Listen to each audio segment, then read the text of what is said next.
রিমা আর সোম এই দুজন চোর রাতের সময় গ্রামে গ্রামে ঘুরে চুরি করতে যেত। দুজনেরই এই কাজে খুব আনন্দ হতো। এক রাতে এইভাবেই চুরি করার উদ্দেশ্যে রিমা আর সোম একটা গ্রামে এসে পৌঁছয়। দুজন একটা গাছের নিচে বসে গ্রামটা দেখতে লাগলো। গ্রাম দেখতে খুব ছোট ছিল, কিন্তু বাড়িগুলো খুব ভালো আর বড় ছিল। দেখতে পাচ্ছ রিমা, গ্রামের সবাই খুব ধনী ঘরের মনে হচ্ছে। এই গ্রামটা তো আমাদের এক রাতের মধ্যেই ধনী বানিয়ে দেবে। কিন্তু এই ধনী লোকগুলো খুব বেশি চালাক হয়। এদের ঘরে চুরি করা সহজ কাজ নয়। আরে তুমি সে নিয়ে চিন্তা করো না, আমার কাছে একটা উপায় আছে। এই গ্রামের ধনী লোকেরা খুব বেশি ভীতু হয়। আমরা এদেরকে নকল ডাইনি হয়ে ভয় দেখাবো আর তারপর লুটে নেব। এটা তো সত্যি দারুণ আইডিয়া। এখন এদেরকে নকল ডাইনির থেকে কেউ বাঁচাতে পারবে না। এইটুকু বলে রিমা ডাইনির মতো হাসতে লাগলো আর বৃষ্টি শুরু হয়ে গেল। গ্রামে গোবিন্দ নামের এক লোক তার স্ত্রীর সঙ্গে থাকত। সে খুব ধনী ছিল না, কিন্তু টাকার কোনো অভাবও ছিল না। সেই রাতে ওরা দুজন ঘরে গল্পগুজব করছিল। তখনই ঘরে লাইট চলে গেল।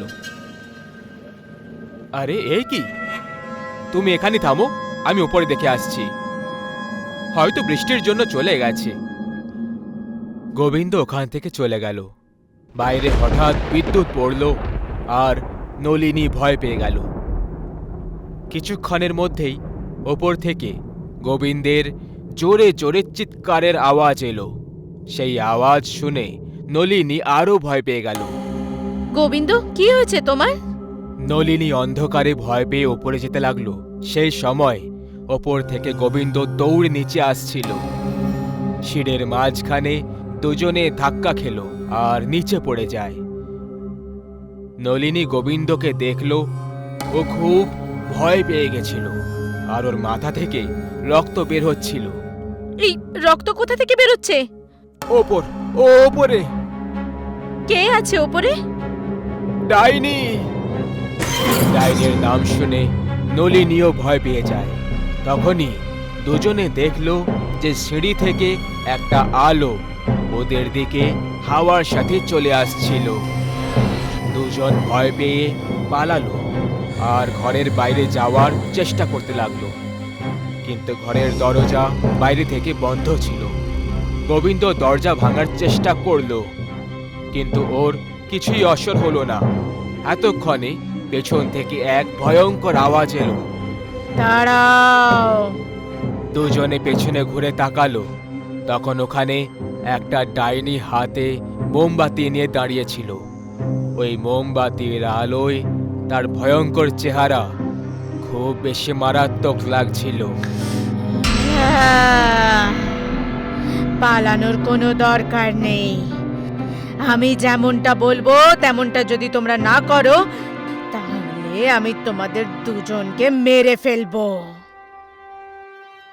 তুমি যা বলবে আমরা তাই করব, কিন্তু আমাদের যেতে দাও প্লিজ। খুব ভালো কথা। এইটুকু বলে ডাইনি হাসতে লাগলো। তারপর ডাইনি নিজের একটা হাত জানালার দিকে বাড়ালো আর নিজের আঙুল নাড়াতে লাগলো। যখনই ডাইনি আঙুলটা নাড়ালো, একটা বড় ব্যাগ জানলা থেকে উড়ে ভেতরে চলে এলো আর ডাইনির সামনে মাটিতে পড়ে গেল। এটা দেখে গোবিন্দ আর নলিনী খুব বেশি ভয় পেয়ে যায়। তোমার সব টাকা আর সোনা এই ব্যাগে রেখে দাও। দুজন একে অপরের দিকে দেখে ভাবতে লাগলো। ততক্ষণে ডাইনি চিৎকার করে ওঠে।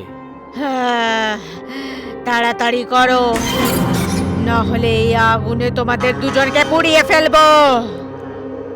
গোবিন্দ গিয়ে ব্যাগ তুলল আর দৌড়ে দৌড়ে টাকা নিতে চলে গেল। ডাইনি ওখানেই দাঁড়িয়ে থেকে নলিনীকে দেখে যাচ্ছিল। নলিনী ডাইনি ওই ভয়ঙ্কর চেহারা দেখে ভয় পাচ্ছিল। হঠাৎ জানালা থেকে জোরে হাওয়া এলো আর ডাইনির শাড়ি উড়তে লাগলো। নলিনীর নজর ডাইনির পায়ের দিকে চলে যায়। ও দেখল যে ডাইনির শাড়ির ভেতরে জিন্স পরেছিল। নলিনীর ডাইনির ওপরে সন্দেহ হতে লাগলো। এই ডাইনি তো কোনো মেয়ে মনে হচ্ছে, যে চুরি করার উদ্দেশ্যে এখানে এসেছে। আমাকে এই কথাটা গোবিন্দকে বলতেই হবে। নলিনী লুকিয়ে নিজের চপ্পল খুলে দিল আর ওই মোমবাতির উপরে ছুঁড়ে মারল। এই কারণে মোমবাতি নিভে গেল আর ঘর অন্ধকার হয়ে গেল। অন্ধকার হওয়া মাত্রই নলিনী গোবিন্দের দিকে পালালো। গোবিন্দ, দাঁড়িয়ে যাও, ও একটা নকল ডাইনি। ডাইনিও ওর পেছনে দৌড়লো, কিন্তু অন্ধকারের জন্য ওর মাথা কোনো জিনিসের সঙ্গে ধাক্কা খেলো আর ও নিচে পড়ে গেল। আহ! ঘরে লাইট আবার চলে এলো। ডাইনির আওয়াজ শুনে গোবিন্দ আর নলিনী ওর কাছে এলো। ডাইনি মাটিতে চুপচাপ পড়েছিল আর এখন শাড়ির ভেতরের জিন্স পরিষ্কার দেখতে পাওয়া যাচ্ছিল। আরে, এতে একটা নকল ডাইনি। তাহলে ওই ব্যাগটা হাওয়ায় কি করে উড়ে গেছিল? ডাইনির আওয়াজ শুনে সোম ভেতরের দরজা খুলে ভেতরে এলো আর সোজা গিয়ে ডাইনির কাছে বসে পড়ল। রিমা, তুমি ঠিক আছো তো? কি হয়েছে তোমার? আচ্ছা, তার মানে তুমিও এর সাথে রয়েছো। আমি এক্ষুনি পুলিশকে ডেকে তোমাদের দুজনকে ভেতরে করাচ্ছি। যখন গোবিন্দ ফোনের দিকে এগোলো, বাইরে খুব জোরে বাজ পড়ল আর ডাইনি গোবিন্দের পা ধরে ফেলল। গোবিন্দ হঠাৎ করে অবাক হয়ে পড়ে। ডাইনির শরীর আস্তে আস্তে হাওয়ায় উঠতে লাগলো। এটা দেখে নলিনী আর গোবিন্দের সাথে সাথে সোমও ভয় পেয়ে গেল, কারণ ও জানতো যে শাড়ির ভেতরে তো রিমা ছিল। আরে, এসব কি হচ্ছে? এ তো একটা সাধারণ মেয়ে ছিল যে নকল ডাইনি হয়ে এসেছিল। রিমা! ডাইনি হাওয়ার উপর দাঁড়িয়ে পড়ল। কোনো রিমা নেই এখানে। ওই টাকার ব্যাগ আমায় দিয়ে দাও, নইলে আমি তোমাদের সবাইকে মেরে ফেলবো। গোবিন্দ ভয় পেয়ে বলল, আমি দেব না। নলিনী, এটা নিশ্চয়ই এদের কোনো নতুন ফন্দি। কি বললি? ডাইনি রাগের চোটে গোবিন্দকে হাওয়ায় চাকিয়ে নেয় আর দেওয়ালে ছুঁড়ে দেয়। ডাইনি ওই ব্যাগটা তুলে নিল আর বাইরে আকাশে উধাও হয়ে গেল। সোম দৌড়ে দৌড়ে বাইরে এলো আর ডাইনির দিকে দেখতে লাগলো। সোম নিজের চোখে বিশ্বাস করতে পারছিল না, কারণ ওর বন্ধু যে নকল ডাইনি সেজেছিল, ও এখন আসল ডাইনির রূপ নিয়ে মানুষদেরকে মারছিল। ওই দুর্ঘটনার পরে গ্রামে ডাইনির কারণে অনেক লোকেদের মৃত্যু হয়ে যায়, কারণ সবাই তার জিন্স দেখে তাকে নকল ডাইনি ভেবে তাকে টাকা দিতে বারণ করে দিত। দেখুন, আমার কথা শুনুন। এই পেশেন্টের কিছুক্ষণ পরে জ্ঞান ফিরে যাবে, ততক্ষণ ওকে এখানেই থাকতে দিন। আধ ঘন্টা পরে ঘড়িতে 11:50 হয়েছিল। হাসপাতালের সব লোকেরা এখানে ওখানে দৌড়তে লাগলো। কেউ দৌড়তে দৌড়তে পড়ে যাচ্ছিল আর কেউ একে অপরের সঙ্গে ধাক্কা খাচ্ছিল। পুরো হাসপাতালে ছুটোছুটি লেগে গেছে। পালাও এখান থেকে, তাড়াতাড়ি করো, পালাও। 12টা বাজার আগেই হাসপাতাল নির্জন হয়ে গেল। ঘড়িতে 12টা বাজা মাত্রই মুর্দা ঘরের দরজা নিজের থেকেই খুলে যায়। কারুর হাঁটার আওয়াজ এলো। মুর্দা ঘর থেকে একটা ডাইনি বাইরে বেরোল, যার চুল এলোমেলো ছিল আর যার পরনে সাদা কাপড় ছিল। ডাইনি নিচে ঝুঁকে মাটিটা শুকতে লাগলো। এখানে একটা ওয়ার্ডে যে পেশেন্ট অজ্ঞান ছিল, তার জ্ঞান ফিরে যায়। আরে, সবাই কোথায় চলে গেলে? আরে কেউ আছে কি এখানে? তখনই পেশেন্ট কারোর চলার আওয়াজ শুনতে পায়। দরজা নিজের থেকেই ধাক্কা খেতে শুরু হয়। পেশেন্টের বেড নিজের থেকেই নড়তে শুরু করে, যেন বেডটাও ভয়ে কাঁপছিল। এটা দেখে পেশেন্টও ভয় পেয়ে গেল। কে আছে এখানে? আরে এই বেড নিজের থেকে কি করে চলে যাচ্ছে? আরে কেউ বাঁচাও আমাকে, বাঁচাও আমাকে কেউ! বেড নিজের থেকেই সিঁড়ির দিকে এগিয়ে গেল, আর বেড সিঁড়ি থেকে নিচে পড়ল।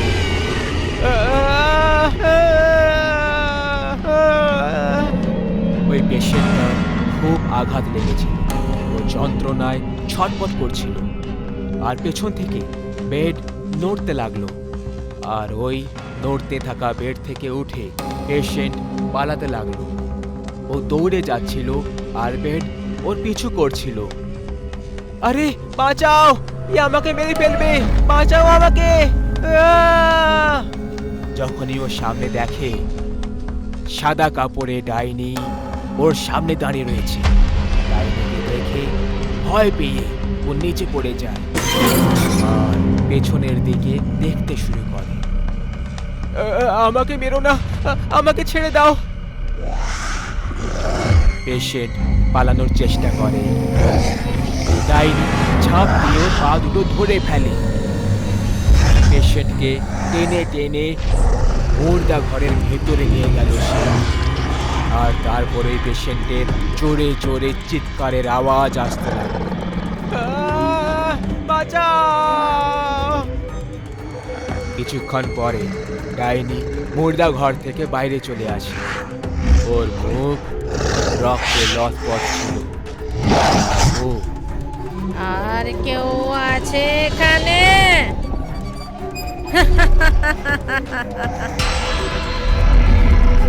মুর্দা ঘরের দিকে দেখে জোরে জোরে হাসতে শুরু করে। কি করে জানি না আমরা এই পেশেন্টকে হাসপাতালে ভুলে রেখে চলে এসেছি। আপনি আসলে কি বলতে চাইছেন ডাক্তার বাবু? এই হাসপাতালে একটা ডাইনি আছে। যে কেউ এই হাসপাতালে রাত 12টার পরে থাকে তার মৃত্যু একেবারে নিশ্চিত। এখানে সবাই একই কথা বলছে, কিন্তু আমার লোকেদের কথায় বিশ্বাস হচ্ছে না। কিন্তু আপনি তো ডাক্তার, আপনি এরকম বিষয়ে কি করে বিশ্বাস করতে পারেন ডাক্তার বাবু? আরে এমন অনেক কেস দেখেছি আমি। ভোটের নামে লোকেদেরকে মেরে তাদের অঙ্গ নিয়ে তস্করি করে হাসপাতালওয়ালারা। আমরা এরকম কিছু করি না। যদি আপনার বিশ্বাস না হয় তাহলে 12টা বাজার পর এই হাসপাতালে থেকে দেখুন। যা কিছু আছে আপনি জানতে পেরে যাবেন। এখন আমি চলি। ডাক্তার ঠিকই তো বলছে, 12টা অবধি থেকেই যাই এই হাসপাতালে। সত্যিটা সামনে চলেই আসবে। এত লোক যখন বলছে তাহলে হয়তো সত্যিই এখানে ডাইনি রয়েছে। আর যদি সত্যি ডাইনি থাকে তখন একটা কাজ করি, হাসপাতালে মিনি ক্যামেরা লাগিয়ে দিই। আর হাসপাতালের বাইরে ওবি ভ্যানে বসে আমি সব কিছু দেখে নেব। সব কিছু আমার সামনে জলের মতো পরিষ্কার হয়ে যাবে। জার্নালিস্ট ছোট ছোট ক্যামেরা হাসপাতালে লাগিয়ে দেয় আর নিজের ওবি ভ্যানে বসে 12টা বাজার অপেক্ষা করে। এত বছর ধরে হাসপাতালে সবার প্রাণ চলে যাচ্ছে। আসলে এরকমটা হওয়ার কারণ কি? আজ সত্যিটা সবার সামনে চলে আসবে। যেই সত্যি হোক না কেন, এই সত্যিটা সবার সামনে নিয়ে আসার জন্য আমার প্রমোশন তো একদম পাকা। 12টা প্রায় বাজবে করছে। সবাই হাসপাতাল থেকে বাইরে পালিয়ে যাচ্ছিল, কিন্তু ওই জার্নালিস্ট ওইখানেই হাসপাতালের ভেতরে ওবি ভ্যানের ভেতরে বসেছে। ও স্ক্রিনে দেখলো যে ওটা ঘর থেকে একটা ডাইনি বাইরে বেরিয়ে আসছে, যার চেহারা চুল দিয়ে ঢাকা রয়েছে।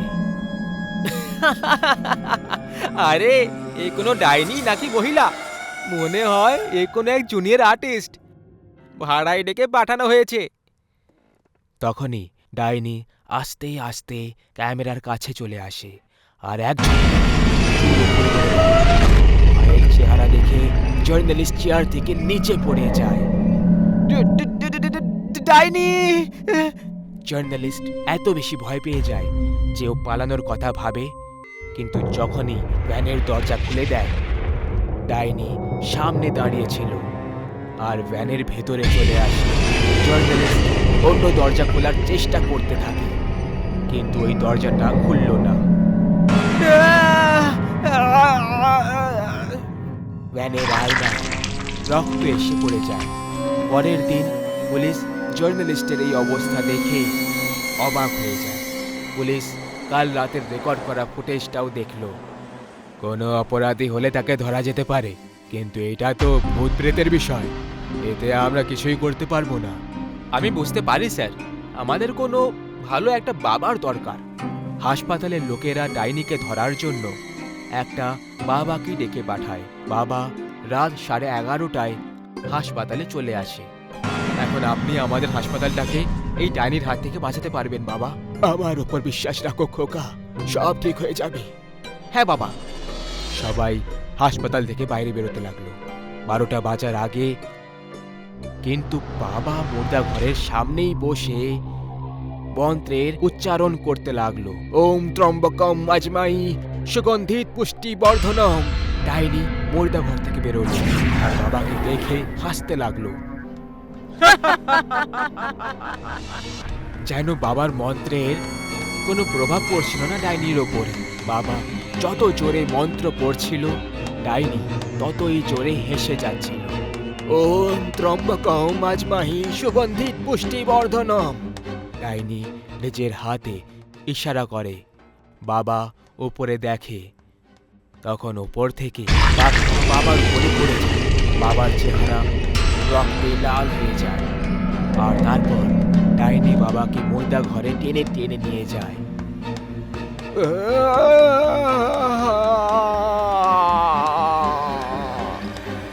বাকিদের মতোই ডাইনি বাবাকেও নিজের শিকারে পরিণত করল। এখন হাসপাতালওয়ালারা একটা কথা বুঝতে পেরে যায় যে ডাইনি হাসপাতাল থেকে মোটেই যাবে না। ওদেরকেই 12টা বাজার আগে হাসপাতাল খালি করতে হবে, না হলে তাদের সবার মৃত্যুর জন্য নিজেরাই দায়ী হবে। মা, ও আমাকে মেরে ফেলবে। ও আমাকে মারার উদ্দেশ্যে এসেছে। ও আমাকে মেরে প্রতিশোধ নিতে এসেছে। মা, মা আমাকে বাঁচাও, আমাকে বাঁচিয়ে নাও। শুভেন্দু গত 10 বছর ধরে খুবই অদ্ভুত ব্যবহার করছিল। ও প্রায় কোনো মেয়ের ব্যাপারে কথা বলতো যে সে ওকে মারার জন্য এসেছে। ওর পরিবারও শুভেন্দুর পরিবারের থেকে খুব সমস্যায় ছিল। শুভেন্দু প্রায় সময় বলতো, পরের পূর্ণিমার রাতে ওই ডাইনি আমাকে নিজের সঙ্গে হাওয়ায় উড়িয়ে নিয়ে যাবে। কিন্তু প্রত্যেক ঘটনার পেছনে কোনো না কোনো কঠোর সত্যি অবশ্যই লুকিয়ে থাকে, যে ওই ঘটনাগুলো যারা শোনে তাদেরকে আতঙ্কে ভয় পাইয়ে দেয়। শুভেন্দুর এই অবস্থার পরিণামও ঠিক এরকমই একটা সত্যি ছিল, যে কারণে শুভেন্দু আজ নিজের মৃত্যুর তারিখটাও জেনে গেছিল। 1 বছর আগে শুভেন্দু পেশায় একটা মেকানিকের কাজ করত। জীবন শুধু কেটেই যাচ্ছিল। ওর অনেক বেশি টাকা হঠাৎ করে কামানোর লোভ সবসময় থাকত। যাই হোক, একবার রাতে শুভেন্দু নিজের বাড়ি ফিরছিল আর তখনই ও একটা মেয়েকে ফুটপাত এরিয়াতে ভয় পেতে দেখে। ও ওই মেয়েটার কাছে গেল আর বলল, ম্যাডাম, আপনি এখানে এত বেলায় চুপচাপ দাঁড়িয়ে কি করছেন? আপনি জানেন তো এটা একটা রেড লাইট এরিয়া। এই জায়গা রাতের সময় তো কি, দিনের আলো তো মেয়েদের জন্য ভালো নয়। আমি ওই এরিয়া থেকেই তো পালিয়ে এসেছি। প্লিজ আমাকে আজ রাতের জন্য জায়গা দিয়ে দিন। কাল সকাল হতে আমি এখান থেকে চলে যাব, প্লিজ। ঠিক আছে, কিন্তু কেউ যেন এই ব্যাপারে জানতে না পারে। আজ রাত আপনি আমার বাড়িতে থাকতে পারেন। তাছাড়া আপনার নামটা কি? আমার নাম চারুলতা। আমি এখানকারই বাসিন্দা। কিন্তু এই লোকগুলো এই লোকগুলো আমাকে জবরদস্তি এখানে রাখতে চায়, আর এই কারণেই আমি এদিক ওদিক পালিয়ে বেড়াচ্ছি। ঠিক আছে, আজ রাতের জন্য তুমি আমার বাড়িতে লুকোতে পারো। সেই রাতে চারুলতা শুভেন্দুর বাড়িতেই লুকিয়ে থাকলো। পরের দিন যখন শুভেন্দু উঠল, তখন চারুলতার চুলগুলো উড়তে দেখে ও তার উপর মুগ্ধ হয়ে গেল। রাতের অন্ধকারে ও চারুলতার সুন্দরতা ভালোভাবে দেখতে পায়নি। শুভেন্দু মনে মনে চারুলতাকে পছন্দ করে লেগেছিল। ও কোনো সময় নষ্ট না করে চারুলতাকে তক্ষুনি নিজের মনের কথাটা প্রকাশ করে দিল। শোনো, আমার তোমাকে খুব ভালো লেগেছে। আমি তোমাকে নিজের জীবন সাথী করতে চাই। তুমি কি? আমারও আপনাকে খুব ভালো লেগেছে।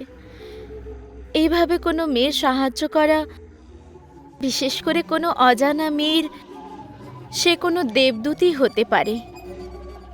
এরকম মানুষের জীবন সাথী বলুন তো কে হতে চাইবে না? এরপরে দুজনে একে অপরের সাথে বিয়ে না করেই একই বাড়িতে থাকতে লাগলো। এক রাতের কথা, সেটা পূর্ণিমার রাত ছিল। শুভেন্দু চারুলতাকে একটা সারপ্রাইজের অজুহাত দিয়ে একটা অজানা জায়গায় নিয়ে আসে। ও চারুলতার চোখে কাপড় বেঁধে রেখেছিল, যাতে সে ওর সারপ্রাইজটা দেখতে না পারে। আরে এবার বলবে তো কি সারপ্রাইজ? কাপড়টা তো খোলো। শুভেন্দু চারুলতার চোখ থেকে ওই কাপড়টা খুলে দেয়। যখনই চারুলতার চোখ খুলে যায়, ওর একটা জোরে চিৎকার বেরিয়ে যায়। ভবানী পাঠক, তুমি? শুভেন্দু, তুমি আমায় কোথায় নিয়ে এলে? এই তো সেই শয়তানটা যে অসহায় মেয়েদের দুর্বলতার লাভ তুলে তাদেরকে ফাঁসিয়ে দেয়। এই মেয়ে, উপরে দেখ, তুই রেল লাইট সেন্টারে দাঁড়িয়ে আছিস। তোর প্রেমিকের থেকে আমি তোকে কিনে নিয়েছি। খুব পালানোর শখ তোর, তাই না? এবার চার দেওয়ালের মধ্যে পুরো জীবনটা পালিয়ে বেড়াবি। মানে মানে এসব তুমি করেছো? তুমি তো এই শয়তানের থেকেও জঘন্য বেরোলে। তুমি নরকেও জায়গা পাবে না, কখনো না।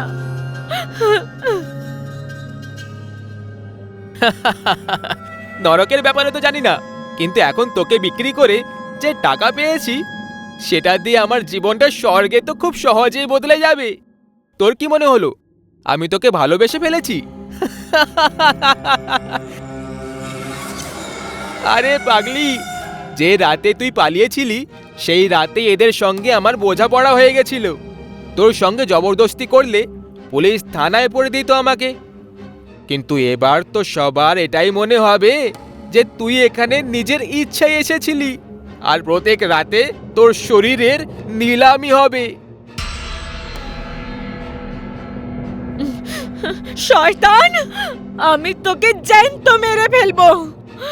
তুই মনে রাখিস, খুব তাড়াতাড়ি রাতও এটাই হবে আর দৃশ্যটাও এটাই হবে। তোকে পাগল করে তোর আত্মাকে তোর শরীর থেকে টেনে নিজের সঙ্গে নিয়ে যাব। যত কষ্ট আমার হবে তার থেকে অনেক বেশি কষ্টের সঙ্গে তুই মরবি। জ্যান্ত থেকেও তুই মৃতকদের মতো জীবন কাটাবি তুই। যাই হোক, এরপর এই সব কিছু এখানে সমাপ্ত হয়ে গেল। চারুলতাকে জবরদস্তি রেড লাইট এরিয়াতে সেক্স স্লেভ হিসেবে কাজ করতে বাধ্য করা হলো। কিন্তু ঠিক 6 মাস পরে হঠাৎ একটা খবর চলে এলো যে চারুলতা পাখায় গলা দড়ি দিয়ে আত্মহত্যা করে নিয়েছে। এর ঠিক 2 দিন পরেই আরও একটা খবর এলো যে ভবানী পাঠকেরও সড়ক দুর্ঘটনায় মৃত্যু হয়ে গেছে। সব থেকে বড় পাপী সে এখনো বেঁচে ছিল, শুভেন্দু। আজ 6 মাস পর চারুলতার আত্মা শুভেন্দুর সন্ধানে এসেছিল। আর এখন পৃথিবীর কোনো সাধু, তান্ত্রিক, পণ্ডিত ওকে মোটেই বাঁচাতে পারত না। অপেক্ষা ছিল তো শুধু পূর্ণিমার রাতের। আর যখনই পূর্ণিমার দিন এলো, শুভেন্দুর শরীর খারাপ হতে লাগলো। ওর চিৎকার এত কষ্টের ছিল যেন ওকে গরম তাওয়ায় রেখে একভাবে সেঁকা হচ্ছিল। প্রত্যেক 10 মিনিটে ও অজ্ঞান হয়ে যেত। আর সবার শেষে রাত 1টার সময় করে ওই ডাইনি শুভেন্দুর ঘরে প্রবেশ করে ফেলে। তার ভয়ঙ্কর চেহারা দেখে শুভেন্দু চিৎকার করতে লাগলো, কিন্তু ওর আওয়াজ ওই ঘর অবধি সীমাবদ্ধ থাকতে পারত। আমাকে ক্ষমা করে দাও, প্লিজ আমাকে ছেড়ে দাও। আমি তোমার সাথে ভুল করে ফেলেছি, কিন্তু কথা দিচ্ছি যে আমি এরকম অন্য কোনো মেয়ের সঙ্গে আর কখনো করব না। কি করে ছেড়ে দি? মনে আছে তো সেই পূর্ণিমার রাত যখন তুই ওই শয়তানের সঙ্গে আমার বোঝাপড়া করেছিলি? আমি তোকে সেই রাতে সতর্ক করেছিলাম, কিন্তু তুই আমার সব কথাগুলোকে তোয়াক্কা না করে উড়িয়ে দিয়েছিলি। আর আজ আমি তোর ক্ষমা চাওয়াটাকেও উড়িয়ে দেব।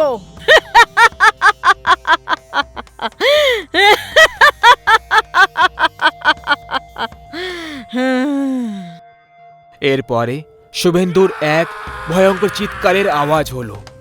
ওই ডাইনি শুভেন্দুর বুকটাকে ছিঁড়ে ওর হৃৎপিণ্ডটাকে বাইরে বার করে নিল, আর ওর আত্মাটাকে নিজের সাথে জানলা দিয়ে উড়িয়ে নিয়ে চলে যায়। যতক্ষণ ওর পরিবারের লোক ওখানে পৌঁছলো, তখন শুভেন্দুর মৃত শরীর টুকরো টুকরো ভাবে মাটিতে পড়েছিল। ওই অসহায় মেয়েটার প্রতিশোধ পুরো হয়ে গেল। সেই জন্য কথায় বলে, কর্ম কখনো কারোর ঠিকানা ভোলে না। আর কোনো আত্মার প্রতিশোধ পৃথিবীর সব থেকে মারাত্মক মৃত্যু দেয়। মায়া এটা এমন একটা শব্দ, যদি কেউ এতে একবার ভেসে যায় তাহলে ওখান থেকে বাইরে আসার চেষ্টায় সে কত জিনিস হাত থেকে হারিয়ে ফেলে। আজকের কাহিনীটাও এমন একটা গল্পের উপর কেন্দ্র করে, যেখানে কোনো এক সময় এক মায়াবী ডাইনির কবজা হয়ে থাকত। সে খুবই অবাক করে দেওয়ার আন্দাজে সবার স্বীকার করত। আরে শ্যামল বাবু, এখন তোমাকে কি আর বলি, কাল রাতে ওই ডাইনি আমার দরজার সামনেও বাটি নিয়ে এসেছিল। আমি চুপচাপ বসেছিলাম, কিন্তু দরজা খুলিনি, নাহলে কালকেই আমার মৃত্যু নিশ্চিত ছিল। হ্যাঁ বাবলু, তুমি একদম ঠিক করেছো। ও নিজের মায়া দিয়ে যে কাউকে ফাঁসিয়ে নিজের জালে ফাঁসাতে পারে। তাছাড়া এই গ্রামের অনেকজন ওর জালে ফেসে গেছে। এখন আমার ব্যাপারে তুমি তো ভালো করেই জানো, তোমার বৌদি অনুপমার ডেলিভারি আছে, তাই সেও বাপের বাড়ি গেছে।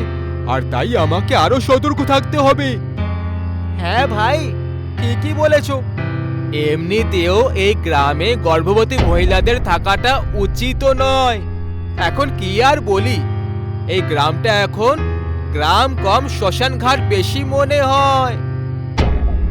কিন্তু একটা কথা বলো আমাকে, আমি তো অনেক সময় ধরে শহরে ছিলাম, তাহলে আমি এর ব্যাপারে এখনো অবধি কিছু জানি না কেন?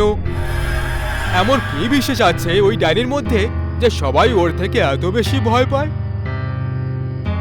আচ্ছা, তাহলে তুমি এখনো ওই গল্পটা জানোই না? গ্রামের বুড়ো থেকে বাচ্চা অবধি ওই মায়াবী ডাইনির ব্যাপারে জেনে গেছে। বলো ভাই, গল্পটা কি? যদি এখন তুমি এই গল্পটা না জেনে থাকো, তাহলে জেনে আর লাভ নেই।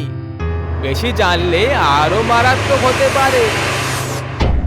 এভাবে ঘুরিয়ে ফিরে আমার সঙ্গে কথা বলো না, পরিষ্কার করে বলো গল্পটা কি। দেখো, এখন সন্ধে হতে চলেছে, বাড়ি পৌঁছে নিশ্চিন্তে বলবো।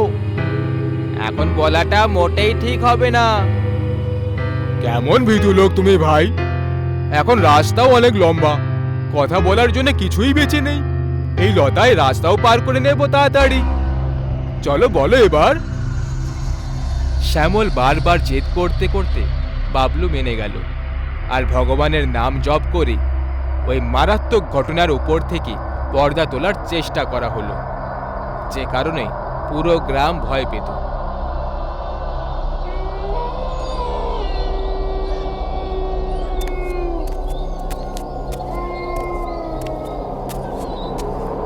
দেখো, এখন তুমি এত জিদ করছো বলে তোমাকে বলতে রাজি তো হলাম, কিন্তু একটা কথা মনে রেখো, যদি রাস্তায় কোনো সময় কোনো রকম ভয়াবহ কিছু অনুভব হয় তাহলে ভুল করেও পেছনে ঘুরে তাকাবে না, আর না কোনো আওয়াজের পিছু করবে। আমি এরকম এই জন্য বলছি কারণ এটা করা তোমার অনেক আগে থেকে অভ্যাস হয়ে রয়েছে। হ্যাঁ আমার ভাই, আমি তখন কিছুই বলবো না, তুমি বলা শুরু করো। অনেক বছর এই গ্রামে দূর থেকে একটা মহিলা এসে বাস করছিল। ওর একটা কুটির ছিল। সকালে ও একটা সাধারণ বুড়ির মতোই ছিল, কিন্তু রাত নেমে আসার পর কি জানে কি চমৎকার হয়ে যেত যে ওই কুৎসিত দেখতে বুড়ি মহিলা একটা সুন্দরী অপ্সরায় বদলে যেত আর গোটা গ্রামে হ্যারিকেন নিয়ে ঘুরে বেড়াতো। আর ওর আসল উদ্দেশ্য এটা ছিল ঘুরে বেড়ানো যুবক ছেলেদের তাদের ঘরে পৌঁছে দেওয়া, না হলে কোনো পথিকের সাথে সাথী হয়ে ওঠা। কিন্তু এটা শুধুমাত্র ওর মায়াই ছিল, আসলে ওর কারোর প্রতি কোনো রকম টান ছিল না, বরং ও এই সুযোগ নিয়ে নজর রাখতো আর ঘুরে বেড়ানো লোকেদেরকে নিজের কুটিরের কাছে নিয়ে আসতো আর পুঁতে দিত। খুব ভালো, কিন্তু একটা কথা বলো, ও কোনো গ্রামেরও মহিলা হতে পারতো। এটা কে বলেছে যে ও সেই ডাইনিটাই? এই কথাটাও একদম ঠিক বলেছ তুমি, কিন্তু এরও একটা পরিচয় আছে।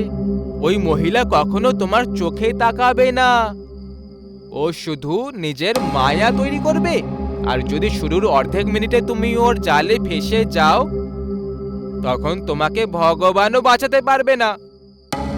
বাবলু শ্যামলকে ওই মারাত্মক ঘটনার ব্যাপারে বলে দেয়। তারই সাথে এখন ওরা জঙ্গলের ধারেও পৌঁছে যায়, কিন্তু তখনই ওদের একদম পেছন থেকে কোনো ছোট বাচ্চার কান্নার আওয়াজ শুনতে পাওয়া গেল।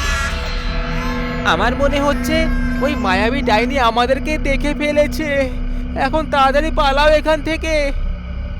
এ তুমি কেমন কথা বলছো বাবলু? কোনো বাচ্চা জঙ্গলে হারিয়ে গেছে আর মা বাবার কাছে যাওয়ার জন্য কাঁদছে, আর তুমি এখান থেকে কাপুরুষদের মতো পালানোর কথা বলছো? কেউ একদম ঠিকই বলেছিল, যখন ভাগ্যে জীবনের অন্ত লেখা থাকে তখন মানুষের বুদ্ধি ভ্রষ্ট হয়ে যায়, আর এটাই এখন তোমার সঙ্গেও হচ্ছে। যদি এখন না পালাও তাহলে বন্ধু আমার, এরপর আমাদের দেখা সোজা তোমার কবরই হবে। এইটুকু বলে বাবলু পুরো জোর লাগিয়ে ওখান থেকে পালিয়ে যায়, কিন্তু শ্যামল এখনো নিজের মনের প্রশ্নের ঝামেলায় আটকে ওখানেই দাঁড়িয়ে রয়ে যায়, আর তারপর আস্তে করে পেছনে ঘুরে তাকায়। শ্যামল এখন যা দেখতে পেল সেটা দেখে ওর হুঁশ উড়ে গেল। মাটিতে ওর নিজের গর্ভবতী স্ত্রী অনুপমা পড়েছিল, যে যন্ত্রণায় ছটফট করছিল। অনুপমা, তুমি তো বাপের বাড়ি গেছিলে, এখানে কি করছো? শ্যামল ভাবতে লাগলো, হয়তো বাপের বাড়ি থেকে ঘরে ফেরার সময় ওই জঙ্গল দিয়ে আসছিল। সে তো ভাগ্য ভালো যে শ্যামলও এখানেই ছিল। তখনই একটা গভীর কুয়াশায় পুরো রাতটা ছেয়ে গেল। শ্যামল অনুপমার চোখে বারবার দেখে ওকে সাহস জোটানোর কথা বলছিল, কিন্তু সেটাই হলো যেটার ভয় ছিল। অনুপমা বারবার শ্যামলের দিকে তাকানোর দিক এড়িয়ে যাচ্ছিল, ঠিক সেইভাবে যেমনটা বাবলু ওই মায়াবী ডাইনির গল্প শোনানোর সময় বলেছিল। তখনই শ্যামল ওই বাচ্চাটার কান্নার আওয়াজটা শুনতে পেল। হঠাৎ করে ওর মনে একটা খেয়াল এলো যে যদি বাচ্চা পেটের ভেতরে রয়েছে তাহলে ওর কান্নার আওয়াজ কি করে শোনা যাচ্ছে। এটা ভাবার সঙ্গেই ও ঠিক নিজের সামনে একটা কুটির দেখতে পেল। এখন শ্যামল সবকিছু বুঝতে পেরে গেছিল যে এটা এখন ওর সাথে আসলে কি হচ্ছে। এটা আসলে একটা মায়া ছিল যেখানে ও আটকে রয়ে গেছে আর জীবনের শেষ মুহূর্তে পৌঁছে গেছে। শ্যামল ওখান থেকে পালানোর জন্য তক্ষুনি উঠে পড়ে, আর তখনই অনুপমা ওর হাত ধরে নেয় আর ওই বুড়ি পেতনি অর্থাৎ মায়াবী ডাইনিতে পরিণত হয়ে যায়, যার আশেপাশে জাদুকরী ছবি প্রকট হতে শুরু করে। অর্থাৎ শ্যামল মাটির ভেতরে অন্তর্নিহিত হতে লাগে আর এইভাবেই নিচে যেতে যেতে মাটিতে দফন হয়ে যায়।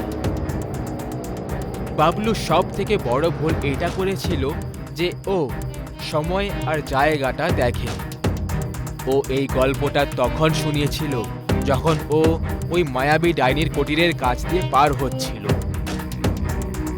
আজও ওই গ্রামের জঙ্গল ওই মায়াবী ডাইনির আতঙ্কে কেঁপে ওঠে, কারণ মানুষ একবার মৃত্যুর হাত থেকে বেঁচে যাবে, কিন্তু মায়ার থেকে বেঁচে পালানো মানুষের ভাগ্যে লেখা।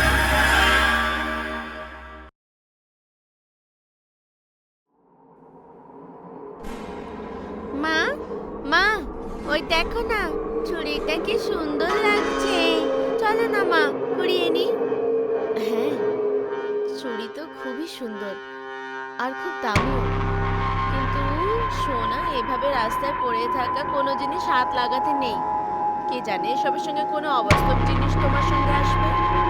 মা, মা প্লিজ কুড়িয়ে নি না, আমার এটা খুব ভালো লাগছে। কি সুন্দর লাগছে তাই না? আরে সোনা, বাজার থেকে অন্য কিনে দেবো, এটা এখানেই থাক। না মা, আমার এই চুড়িটাই চাই। মা, আমার চাই, আমার এই চুড়িটাই চাই। বাচ্চার জিদের সামনে ওর মাকে ঝুঁকতেই হলো, আর তারপর অঞ্জলি রাস্তায় পড়ে থাকা চুড়ি কুড়িয়ে নিল আর নিজের বাঁ দিকের হাতে পরে খুব আনন্দে নাচতে লাগলো। ইয়ে! আমার নতুন চুড়ি, আমার নতুন চুড়ি। ইয়ে! ঠিক সেই রাতেই অঞ্জলি নিজের ঘরে ঘুমোচ্ছিল যখন ওর চুল নিজের থেকেই হাওয়াতে ঢেউ খেলতে লাগলো। ও নিজের ঘরে কারোর থাকার অনুভব করছিল, আর তখনই ওর এমন লাগলো যেন কেউ ওকে ঘরের বাইরের দিকে টেনে নিয়ে যাচ্ছে। এই অনুভব হওয়া মাত্রই অঞ্জলি তক্ষুনি ঘুম থেকে জেগে গেল আর কাঁদতে লাগলো। ওর ভয় লাগছিল, যে কারণে ও নিজের মা বাবার ঘরে গিয়ে তাদের সঙ্গে ঘুমিয়ে পড়ল। পরের দিন অঞ্জলি নিজের চুড়িটা ছমছম করে স্কুল থেকে বাড়ি ফিরছিল। এইবারে ও একদম একা ছিল। ও দৌড়তে দৌড়তে নিজের ঘরে যাচ্ছিল, আর তখনই কিছু দূর আগে ও ঠিক নিজের সামনে একটা চকলেট পড়ে থাকতে দেখে। অঞ্জলি ওই চকলেট দেখে খুব আকর্ষিত হয়ে গেল আর সেটা নেওয়ার জন্য সামনে এগোলো, কিন্তু যখন যখন ও আগে এগোলো ওই চকলেট ওর থেকে দূরে চলে যাচ্ছিল। নির্দোষ বাচ্চা অঞ্জলি কি জানতো যে ওই চকলেট ওকে কোনো দিকে এড়ানোর চেষ্টা করছে। চকলেটের পিছু করতে করতে অঞ্জলি এখন একটা জঙ্গলে এসে গেছিল, যে নির্জন পরিবেশ আর গভীর জঙ্গলে ঘেরা ছিল। তখনই চকলেটের সরে যাওয়াটা বন্ধ হয়ে যায় আর ও একটা জায়গায় স্থির হয়ে যায়। সেটা দেখে অঞ্জলি খুব খুশি হয়ে যায় আর চকলেট নেওয়ার জন্য আগে এগিয়ে যায়। ও যখনই ওই চকলেটটায় হাত লাগালো ও বুঝতে পেরে গেল যে আসলে এটা কোনো চকলেটই নয়, বরং একটা চকলেটের একটা র্যাপার মাত্র। এটা দেখে অঞ্জলি খুব বেশি রেগে যায় আর তখনই ও ফেরত যাওয়ার জন্য পেছনে ঘুরে পড়ে।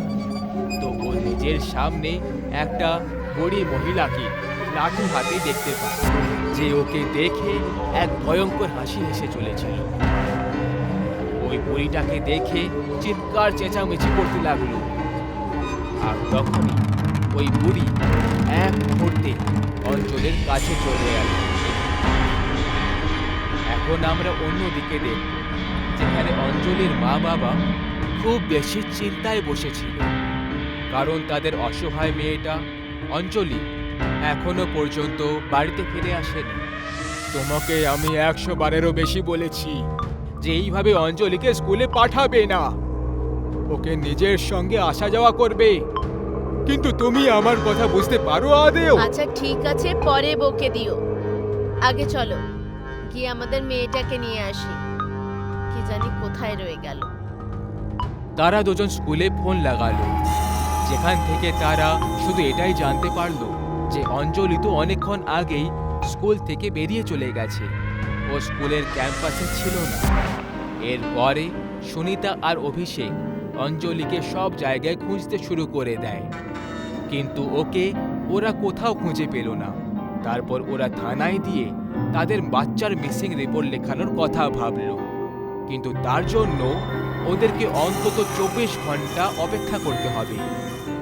সন্ধেবেলায় ক্লান্ত হয়ে দুজন তাদের বাড়ি ফিরল। তখন তাদের একজন প্রতিবেশী সুপ্রিয়া ওদের অবস্থা দেখে বুঝতে পেরে যায় যে ব্যাপারটা অনেকটাই গম্ভীর। সে তাদেরকে থামিয়ে জিজ্ঞেস করে, আরে দিদি, কি হয়ে গেল? তোমরা মুখ ঝুলিয়ে কেন রয়েছো? আজ রাতে তোমাদের ওই চঞ্চল খুকিকেও দেখতে পাচ্ছি না। সব ঠিক আছে তো? আরে এখন কি বলবো তোমায়, সকাল থেকে মেয়েটাকে পাওয়া যাচ্ছে না, কি জানি কোথায় চলে গেল আমার মেয়েটা। এরপরে সুনিতা কেঁদে কেঁদে তাকে সব কিছু খুলে বলল। তিনজন ঘরের ভেতরে খুব চিন্তায় বসেছিল। তখনই সুপ্রিয়ার নজর একটা চমকানো চুড়ির ওপর পড়ে যায়। আরে দিদি, ওটা কোথাকার চুড়ি যেটা ওই টেবিলের উপর রাখা আছে? দেখো কেমন চমকাচ্ছে। এটা কার জন্য এনেছো? কারণ আমি তোমার হাতে তো কখনো পড়ে থাকতে দেখিনি। সুপ্রিয়ার প্রশ্ন জিজ্ঞেস করার পর সুনিতা তাকে কালকের পুরো ঘটনাটা খুলে বলল। ও তাকে বলল,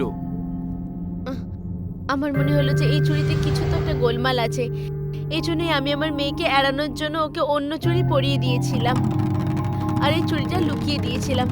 এখনো বাচ্চা, জেদ পুরো না হলে চুপ করবে না। এবার আমি বুঝলাম যে এরকমটা কেন হচ্ছে। এই চুড়িটা কোনো সাধারণ চুড়ি নয়, বরং আমার তো এটা কোনো ডাইনি চুড়ি বলে মনে হচ্ছে। দেখো তো, এর উপর হালকা হালকা চেরা কাটার দাগও আছে। দেখো, তোমার বলার মানেটা কি? মানে তো একদম পরিষ্কার, এই চুড়িটা কোনো ডাইনির, যেটা সড়কে তোমরা পেয়েছিলে। আর কারণ তুমি ওটা কুড়িয়ে নিয়েছো, এই কারণে ওই ডাইনি এখন যে কোনো ভাবে এই নিজের চুড়িটা চাইবে, আর এই চুড়িটার জন্যই তোমার মেয়েকে একা পেয়ে ওকে তুলে নিয়ে গেছে। তাহলে তাহলে আমাদের কি করা উচিত? এখন তো শুধু একটাই রাস্তা বেঁচে আছে, ওই ডাইনিকে ওর চুড়িটা ফিরিয়ে দাও। কিন্তু কিন্তু কিভাবে? একটা কাজ করো, তোমার ওই সড়কটা মনে আছে যেখানে এই চুড়িটা নিচে পড়েছিল? আমার খুব ভালো করে মনে আছে, ওই ব্রিজের দিকের রাস্তাটা। হ্যাঁ, তাহলে এখন দেরি করছো কেন? এক্ষুনি ওখানে যাই। যদি চুড়িটা ওখানে পড়েছিল, তাহলে এটা নিশ্চিত যে ওই ডাইনির বাস ওই এলাকারই কাছাকাছি রয়েছে। কিন্তু এটা করে আমি আমার মেয়েকে ফেরত কি করে পাবো? আরে যখন আমরা ওকে এই চুড়িটা ফিরিয়ে দেব না, বাচ্চাটাও ফিরিয়ে দেবে। দেখো, আমি ভূত পেতনির গল্পে বিশ্বাস করি না, কিন্তু যদি আমরা এরকম কিছু করে আমরা আমাদের মেয়েকে সুস্থ অবস্থায় ফিরে পেয়ে যাই, তাহলে আমাদের এক্ষুনি ওখানে যাওয়া উচিত। এরপরে তিনজন ওই সড়কে চলে যায়, আর তারপর ওই চুড়িটা নিয়ে গিয়ে রেখে দেয়, আর ওখানেই রক্তের কয়েকটা ফোঁটাও নিচে ফেলে দেয়, যাতে আকর্ষিত হয়ে ওই ডাইনি ওখান অবধি চলে আসে, আর কোনো কিছু শর্ত ছাড়া সে বাচ্চাটাকে ফিরিয়ে দেয়। এরপর প্রায় 2 ঘন্টা অবধি ওই তিনজন একটা দেওয়ালের পিছনে ক্রমাগত ওই চমকানো চুড়ির ওপর নজর রাখছিল, আর সব শেষে ওখানে ওরা একটা বুড়ি মহিলাকে আসতে দেখতে পায়। ও একটা ডাইনি ছিল যে চুড়ির কাছে আসছিল, আর যখনই সে চুড়িটা পরে নিল, সে হঠাৎ করে কোনো এক সাম্রাজ্যে অপ্সরা হয়ে যায়, খুব সুন্দরী আর যুবতী। নিজের চুড়িটা নিয়ে ওই ডাইনি বিরক্ত হয়ে যায়, আর এর পরের মুহূর্তে অঞ্জলি দৌড়তে দৌড়তে ওই দিকে চলে আসে আর নিজের মা বাবাকে জড়িয়ে ধরে কাঁদতে শুরু করে। এই জন্য গুরুজনরা প্রায় সময় বলে, কোনো অজানা ব্যক্তি আর অজানা জিনিসপত্রের থেকে সব সময় সতর্ক থাকা উচিত, না হলে অনেকবার এর ফলাফল আমাদের চিন্তার থেকেও মারাত্মক প্রমাণ হতে পারে।